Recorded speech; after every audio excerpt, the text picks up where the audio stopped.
అందరికీ నమస్కారము.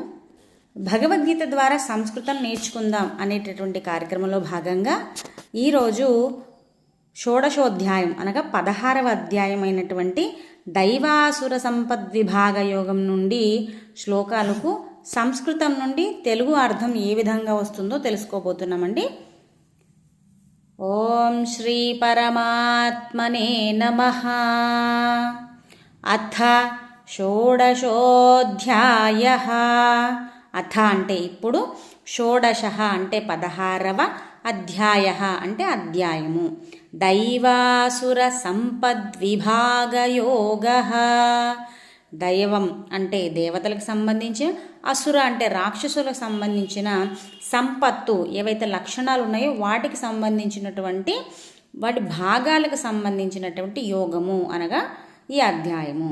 శ్రీ భగవాన్ ఉవాచ. శ్రీ భగవానుడైనటువంటి శ్రీకృష్ణుడు ఈ విధంగా పలుకుతున్నాడు. అభయం సత్వ సంశుద్ధి జ్ఞానయోగ వ్యవస్థితి దానం దమశ్చ యజ్ఞశ్చ స్వాధ్యాయస్తప ఆర్జవం. పదవిభాగం. అభయం సత్వసంశుద్ధి జ్ఞానయోగవ్యవస్థితి దానం దమః చ యజ్ఞః చ స్వాధ్యాయః తపః ఆర్జవం. ప్రతి పదానికి అర్థం.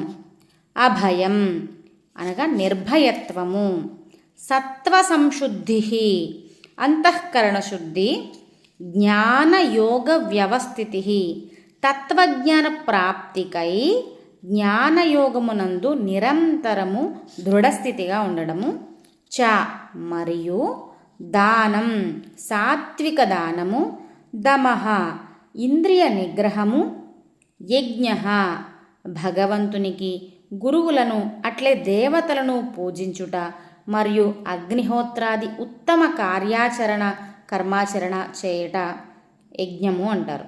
స్వాధ్యాయ వేదశాస్త్ర పాఠనము భగవన్నామ గుణకీర్తనలు. తపః స్వధర్మాచరణమునందలి కష్టాలను ఓర్చుకునటము. చ మరియు ఆర్జవం శరీర ఇంద్రియ అంతఃకరణముకు సరళత్వాన్ని ఇవ్వడం. భావం. శ్రీ భగవానుడు ఈ విధంగా పలుకుతున్నాడు. నిర్భయత్వము, అంతఃకరణ